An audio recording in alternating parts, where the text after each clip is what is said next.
नमस्कार, 9 की 9 खबर देख रहे हैं आप और मैं हूं आप सबके साथ अनूप। शुरुआत एक बड़ी खबर से करते हैं जो इस वक्त बाढ़ से आ रही है। बाढ़ में वीडियो पर हमले का दूसरा आरोपी गिरफ्तार कर लिया गया है। जी हां, बाढ़ में वीडियो पर हमला हुआ था और इस हमले में पहला आरोपी गिरफ्तार किया गया था और अब दूसरे आरोपी की गिरफ्तारी की खबर आई है। ग्रामीण एसपी ने गिरफ्तारी की पुष्टि भी कर दी है। जो दूसरे आरोपी इस मामले में उनकी गिरफ्तारी के लिए छापेमारी की जा रही है। तो देखिए, बाढ़ वीडियो पर हमला किया गया था। पैक्स चुनाव से जुड़ा हुआ पूरा मामला है। स्कूटनी के बाद उम्मीदवार का नामांकन रद्द हुआ था। उसके बाद बताया जा रहा है कि बाढ़ वीडियो पर उम्मीदवार ने हमला कर दिया था।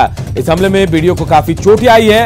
हालांकि थोड़ी देर बाद एक आरोपी को गिरफ्तार किया गया और अब जानकारी मिल रही है कि हमले का दूसरा आरोपी भी गिरफ्तार कर लिया गया है। ग्रामीण एसपी ने गिरफ्तारी की पुष्टि कर दी है, जबकि बाकी जो दूसरे आरोपी हैं उनके गिरफ्तारी के लिए छापेमारी की जा रही है।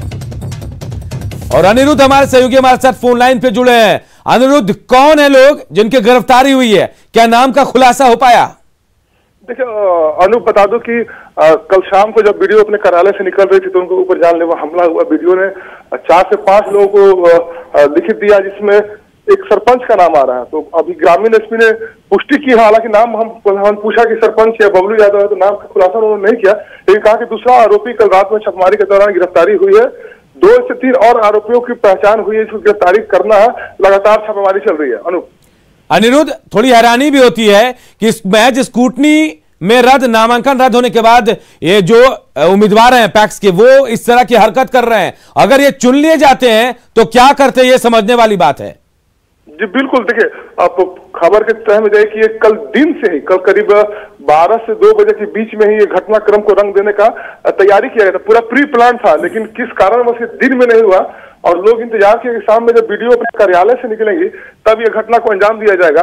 2 बजे दिन से ही वीडियो और उम्मीदवार जो है उनके समर्थकों के बीच में काफी बकझक हुआ, लेकिन घटना शाम को अंजाम दिया गया। जब वीडियो कार्यालय से निकलेंगे, सारे कर्मचारी जब ऑफिस से चले जाएंगे, तब ये सोची समझी पूरी रणनीति के तहत ये घटना को अंजाम दिया गया। अनूप, चलिए, बहुत बहुत शुक्रिया अनिरुद्ध। तो देखिए, बाढ़ वीडियो के ऊपर जो हमला हुआ था उस मामले में पहले आरोपी की गिरफ्तारी के बाद दूसरे आरोपी को भी गिरफ्तार कर लिया गया है।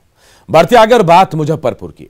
मुजफ्फरपुर में 2 भाइयों के मर्डर से अहियापुर का पूरा इलाका दहल गया है। दोनों युवक ममेरे फुफेरे भाई हैं। उनकी पहचान राजा और दीपक के रूप में हुई है, जो बड़ा जगन्नाथ के रहने वाले थे। इस हत्याकांड से पुलिस की नींद उड़ गई है। जानकारी के मुताबिक दोनों बुधवार की शाम को एक बर्थडे पार्टी में जाने के नाम पर घर से निकले। गुरुवार को दोनों की लाश मिली। जानकारी के मुताबिक अहियापुर थाना के मिठनपुरा फतेहपुर के पास सड़क किनारे एक का शव मिला। उसके बाद शाम को करीब 5 बजे एसकेएमसीएच परिसर में दूसरे भाई का शव मिला है। पुलिस ने शव की पहचान कर ली है।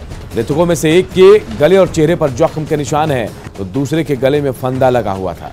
पुलिस इस दोहरे हत्याकांड की छानबीन में जुट गई है।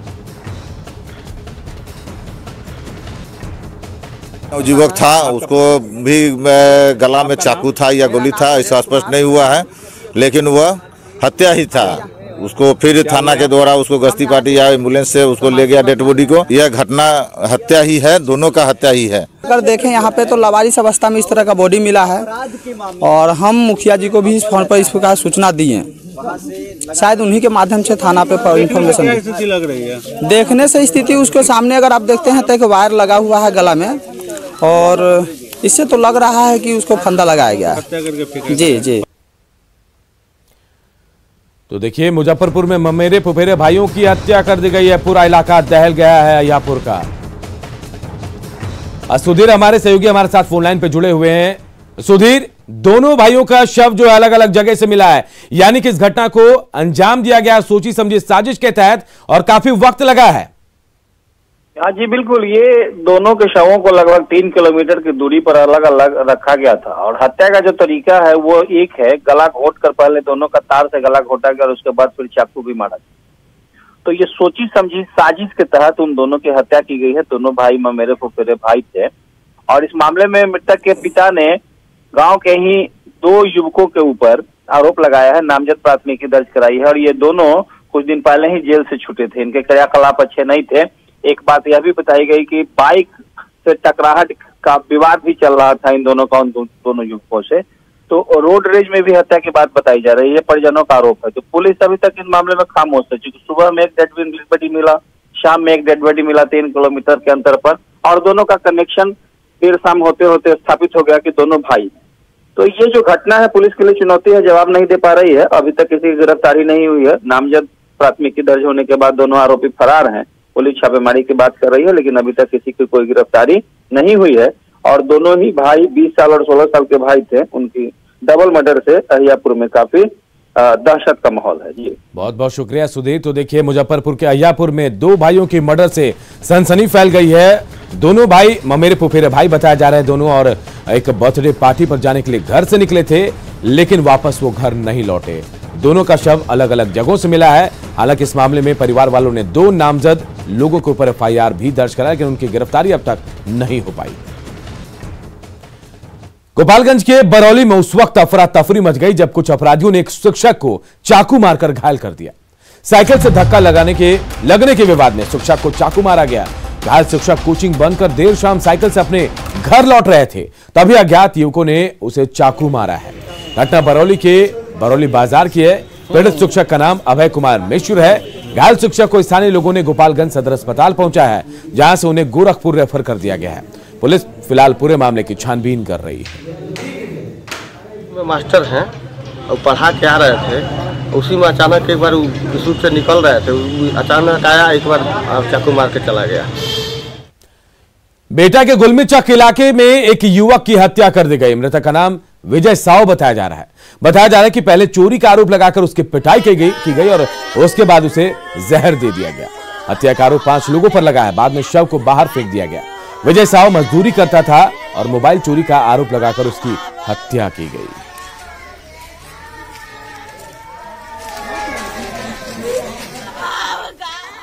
सुपौल के महेशपुर बाजार में लूट की नियत से पहुंचे अपराधियों ने ताबड़तोड़ फायरिंग की, जिसमें एक शख्स की मौत हो गई, जबकि 3 लोग गंभीर रूप से जख्मी हैं। बताया जा रहा है कि 3 बाइक पर सवार 6 अपराधी शंभू चौधरी की दुकान पर पहुंचे और लूटपाट शुरू कर दी। इसका विरोध करने पर अपराधियों ने वहां ताबड़तोड़ फायरिंग शुरू कर दी। इस फायरिंग में शंभू चौधरी के बेटे गोविंद चौधरी की मौत हो गई, जबकि शंभू चौधरी, उनके दूसरे बेटे गौतम चौधरी और एक स्टाफ श्याम गंभीर रूप से जख्मी हो गया। फायरिंग के बाद अपराधी वहां से फरार हो गए।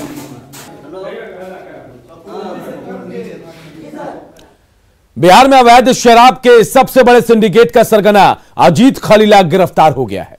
खलीला को हरियाणा के सोनीपत से गिरफ्तार कर बिहार लाया गया, जो मुजफ्फरपुर के रहने वाले एक पूर्व नक्सली के साथ मिलकर हर महीने बिहार में करोड़ों रुपए की अवैध शराब सप्लाई किया करता था।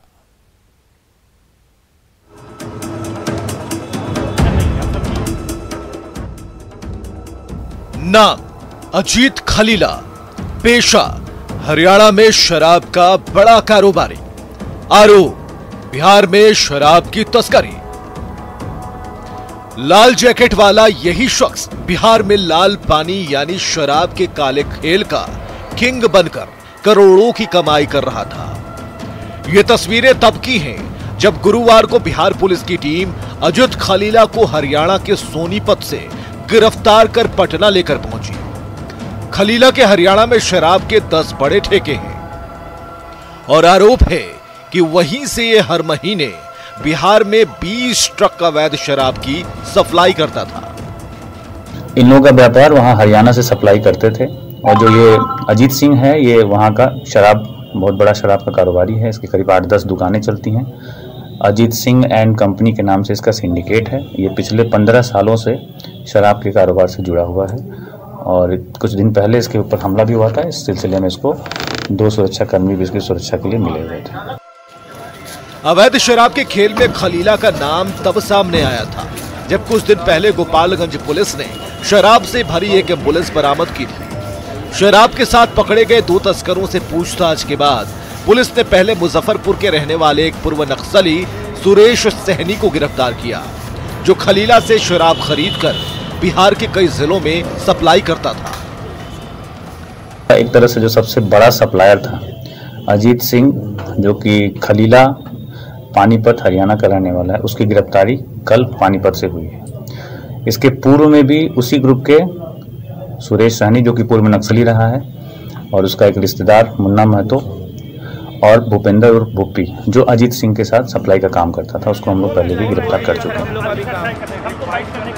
पुलिस के मुताबिक इस गिरोह का धंधा कई जिलों में फैला है, जिसमें 25 से ज्यादा लोग शामिल हैं। इस जो शराब कारोबारी है, इसके शराब का जो धंधा इस कदर यहाँ पर फल फूल रहा था कि करीब मोबाइल से 1 करोड़ रुपए का ट्रांजेक्शन महज कुछ दिनों में हुआ है। मुकेश कुमार, न्यूज़ 18, गोपालगंज। और गोपालगंज से एक बड़ी खबर इस वक्त आ रही है। शराब कारोबारी अजीत खलीला को गोपालगंज लाया गया है। आज सिविल कोर्ट में अजीत खलीला को गोपालगंज पुलिस पेश करेगी। रिमांड पर लेकर पूछताछ होगी अजीत खलीला से। हरियाणा के पानीपत से अजीत खलीला की गिरफ्तारी हुई है। और मुकेश हमारे सहयोगी हमारे साथ फोन लाइन पर इसी खबर पर जुड़े हैं। मुकेश, कितने बजे अजीत खलीला को कोर्ट में पेश किया जाएगा और क्या यह तय है कि रिमांड पर लेकर पूछताछ की जाएगी? अब देखिए, मैं बता दूं कि पूरा मामला हरियाणा जुड़ा हुआ है, क्योंकि हरियाणा का ये सबसे बड़ा शराब कारोबारी है, जो कि लेवल 1 का ठेकेदार है और वहां पर 10 जो है शराब के ठेके थे। और अभी जो गोपालगंज एसपी ने एक डायरी बरामद की है, उस डायरी के मुताबिक जो है ये अजीत खलीला और जो उसका पार्टनर है भूपेंद्र भुप्पी, जो मुजफ्फरपुर के सुरेश सहनी और मोती जो उसका जो मुन्ना महतो है साला, इन लोगों के साथ एक सिंडिकेट बना करके बिहार में करीब 100 करोड़ रुपए के शराब की जो है वो खेप को जो यहाँ पर खपाया गया था बिहार में। और उसकी गिरफ्तारी के बाद से देर रात गोपालगंज पुलिस लेकर गोपालगंज पहुंची है और यहाँ पर कोर्ट में पेश किया करीब 11 किया जाएगा। और पेश करने के बाद पुलिस इसे रिमांड पर लेगी, क्योंकि गोपालगंज के जो एसपी हैं अनंत कुमार, उनका कहना है कि एक जो डायरी बरामद हुई है, उस डायरी में 2 दर्जन से ज्यादा वैसे लोगों का नाम है जो कि पूरे बिहार में शराब का जो सिंडिकेट है, जो रैकेट है, वो चलाते थे। हालांकि एसपी ने कुछ लोगों का नाम नहीं बताया। उनका कहना है कि जो बड़े जो शराब कारोबारी हैं उनकी गिरफ्तारी जब हो जाएगी तब इस तरह से पूरे बिहार में, खासकर उत्तर बिहार में। मुकेश, ये संभव है कि पूछताछ में बिहार में कई बड़े नामों का खुलासा होगा, चाहे सफेद पोश हो या फिर अपराधी, लेकिन बड़े नामों का खुलासा होगा। तो जो 24-25 जो शराब कारोबारी हैं जिनका डायरी में जिक्र किया गया है और बजाते उनसे पैसे का जो लेन देन और जो पैसे का जो ट्रांजेक्शन है वो भी इसमें शामिल है। तो इस तरह से पुलिस जो है कई बड़े नामों का खुलासा करेगी। और मैं बताऊं कि इस खुलासे के बाद से जो हकम बचेगा और साथ में जो पैसे का जो अवैध जो कारोबार है, हवाला से जुड़ा हुआ कारोबार है, तो भी सामने आएगा। चलिए, बहुत बहुत शुक्रिया आपका। तो ये बड़ी खबर देखिए, अजीत खलीला को गोपालगंज लाया गया और आज कोर्ट में पेश किया जाएगा। उसके बाद रिमांड ली जाएगी और पूछताछ भी की जाएगी। बढ़ते आगे और बात खूंटी की करते हैं। खूंटी में पीएलएफआई के एरिया कमांडर लाका पाहन दस्ते के साथ सुरक्षा बलों की मुठभेड़ हुई है। हालांकि सुरक्षा बलों को भारी पड़ता देख उग्रवादी वहां से भाग खड़े हुए, लेकिन सर्च ऑपरेशन के दौरान 1 राइफल, 3 पिस्टल और भारी संख्या में कारतूस के अलावा नक्सली पर्चा और दैनिक इस्तेमाल के सामान मिले हैं। एसपी ने बताया कि अड़की में बड़ी घटना को अंजाम देने की फिराक में लाका पाहन दस्ते के होने की सूचना मिली थी। इसके आधार पर सीआरपीएफ और पुलिस की टीम ने सर्च ऑपरेशन चलाया, लेकिन विरसोरा जंगल के पास पुलिस टीम पर उग्रवादियों ने ही फायरिंग शुरू कर दी। इसके बाद पुलिस टीम ने भी जवाबी कार्रवाई की, लेकिन जंगल का फायदा उठाकर उग्रवादी यहां से भाग निकले। के उपरांत पुलिस बल को भारी पड़ता हुआ देख पूरा दस्ता वहां से जंगल का लाभ उठाकर भागने में सफल रहा और उस स्थल से हम लोग को एक 315 बोर का राइफल, उसके अलावा 2 देसी कट्टा, 1 देसी पिस्टल और AK-47 की 2 गोलियां, 315 की 26 गोलियां, 9mm जो पिस्टल यूज होता है उसकी 6 गोलियां, अन्य खोखा, साथ ही 12 मोबाइल फोन और विभिन्न दैनिक उपयोग के विभिन्न सामग्रियां हैं, पिट्ठू बैग है, कंबल, चटाई इत्यादि सामान है। साथ ही कुछ नए सिम कार्ड भी हैं और उसके अलावा कुछ अन्य जो दैनिक उपयोग की चीजें हैं वो भी साथ में पाई गई हैं। आय से अधिक संपत्ति मामले में ईडी ने बड़ी कार्रवाई की है। ईडी ने सिमडेगा में पूर्व मंत्री एनो सेक्का की करोड़ों की संपत्ति जब्त कर ली है। थाना टोली में 22 डिसमिल जमीन और सदर थाना इलाके में एनो सेक्का के अपार्टमेंट में नोटिस चिपकाया गया, लेकिन फिलहाल इसे सील नहीं किया गया है। आय से अधिक संपत्ति मामले में एनो सेक्का और उनकी पत्नी को सजा हो चुकी है और इससे पहले भी ईडी ने पूर्व मंत्री की करोड़ों की संपत्ति को जब्त किया था। इधर धनबाद में भू धसान से गोफ बन गया। बराकर स्टेशन रोड के आरा डंगाल के पास जमीन धसी, जिसमें एक युवक समा गया। हालांकि बाद में स्थानीय लोगों ने 6 फीट नीचे धसे शहनवाज को रस्सी के सहारे बाहर निकाल लिया। भूधसान से आसपास के 4 लोग प्रभावित हुए, जिससे इलाके में दहशत का माहौल है। घटना के बाद बीसीसीएल के अधिकारियों ने घटनास्थल का दौरा किया है और पीड़ित परिवार के रहने की व्यवस्था करने की बात कही है। पैसा भी था कुछ 26,000 रुपया था, मोबाइल था, चार्जर था। क्या आपका कोई घर में प्रोग्राम था क्या? हाँ, शादी था लड़का का 3 महीना। बुलेटिन में कुछ और खबरें, लेकिन एक छोटे से अंतराल के बाद जल्द लौटते हैं।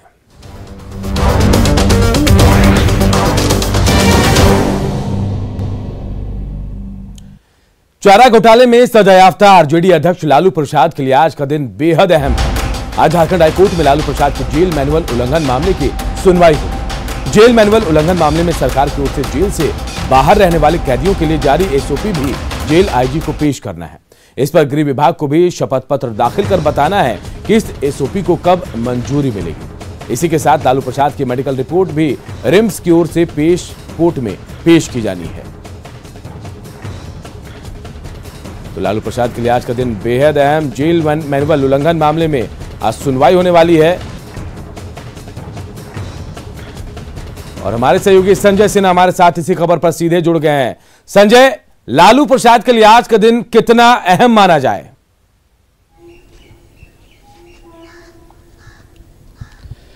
बिल्कुल अनुपात, जेल मैनुअल उल्लंघन मामले में आज झारखंड हाईकोर्ट में सुनवाई होगी। चूंकि एक रूटीन सुनवाई है और आपको याद होगा कि जब लालू प्रसाद रिम्स निदेशक के बंगले पर रुके थे, उनका इलाज वहां चल रहा था, तो उस दौरान बिहार विधानसभा चुनाव भी समानांतर चल रहा था। कई लोग मिले और बात भी सामने आई कि लालू प्रसाद ने कुछ लोगों से फोन पर बातचीत की है। तो कुल मिलाकर इस मामले में झारखंड हाईकोर्ट की ओर से जेल प्रबंधन और रिम्स प्रबंधन से एक रिपोर्ट मांगी गई और ये रिपोर्ट जेल प्रबंधन की ओर से सौंपी भी गई।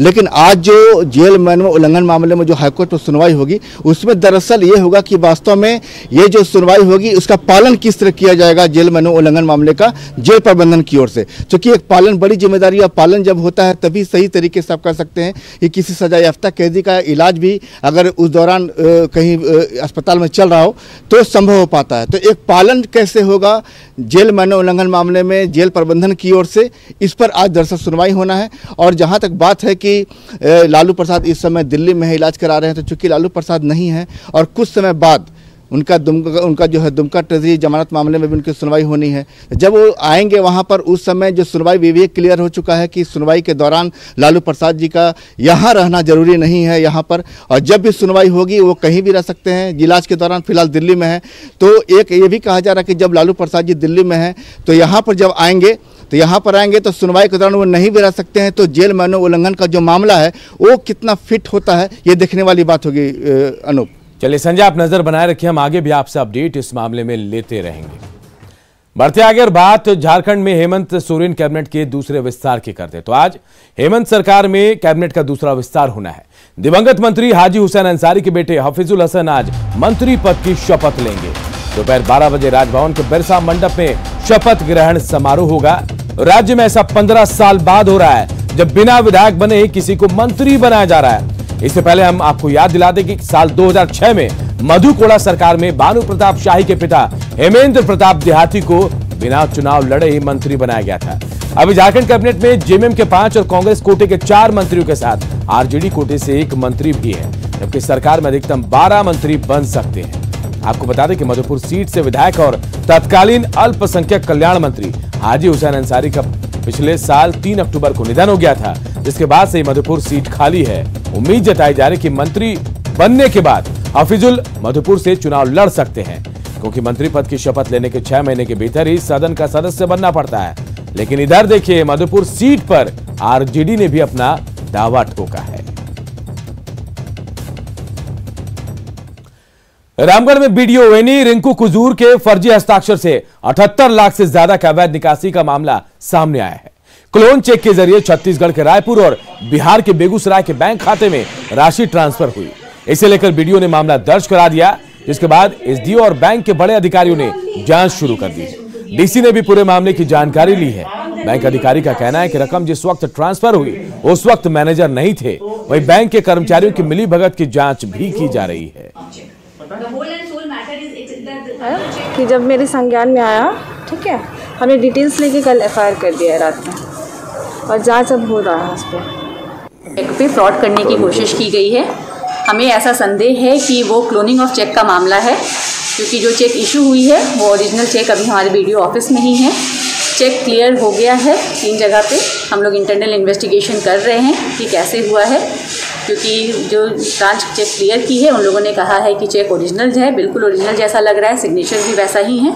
बाकी इन्वेस्टिगेशन में पता चलेगा कि कहाँ पे क्या फर्जी हुआ है और हम लोग जैसे ही इन्वेस्टिगेशन कंप्लीट होगा आप लोगों को बता देंगे। एफआईआर की गई है तो अभी ये इन्वेस्टिगेशन पे है। इन्वेस्टिगेशन जो है जो पुलिस के द्वारा और बैंक के द्वारा दोनों इंटरनल कमेटी जो है इन्वेस्टिगेशन करेंगे। बस हम दोनों पार्टी को बुला करके यहाँ पे जो कैसे हुआ है इसका जानकारी ले रहे थे। बाकी जो इन्वेस्टिगेशन है जो नेक्स्ट अथॉरिटीज है वो टेकअप। विश्व कैंसर दिवस के मौके पर गुरुवार को रिलायंस फाउंडेशन की फाउंडर और चेयरमैन नीता अंबानी ने वन स्टॉप ब्रेस्ट क्लिनिक की सौगात दी है। नीता अंबानी ने मुंबई के sir HN Reliance foundation hospital में ब्रेस्ट क्लिनिक का उद्घाटन किया। यह अपनी तरह का पहला क्लिनिक है। उद्घाटन के मौके पर नीता अंबानी ने कैंसर फ्री वर्ल्ड के प्रति प्रतिबद्धता जताई। उन्होंने कहा कि हमारा उद्देश्य है कि हर एक भारतीय को सस्ती कीमतों पर वर्ल्ड क्लास हेल्थ की देखभाल मिले। साथ ही नीता अंबानी ने यह भी कहा कि एक भारतीय और खासकर महिला होने के नाते one stop breast cancer clinic की शुरुआत करना उनके लिए गौरव की बात है। We are proud to set that bar even higher. As an Indian and especially as a woman, it is my greatest honor to announce the launch of a one-stop breast clinic. Women are inherent multitaskers. They look after children and families, manage homes and offices, balance personal and professional lives, but often neglect or don't find the time for their own health and well-being. Let's change that. Let's remember that when we are fitter, healthier, and stronger, we radiate that wellness in every role we play, lighting up our lives and of those we care for. Our breast clinic offers an empowering experience of empathy combined with precision, efficiency, and teamwork, providing a quick and clear diagnosis with the most cutting-edge treatment. For every woman fighting this battle, for every family facing this challenge, for every patient who visits our breast clinic, I pray that you find the answers you're looking for, the courage you need to conquer your fears, and the support and strength to thrive. Thank you and God bless. और इस bulletin में इतना ही। आगे देखिए news 18 special.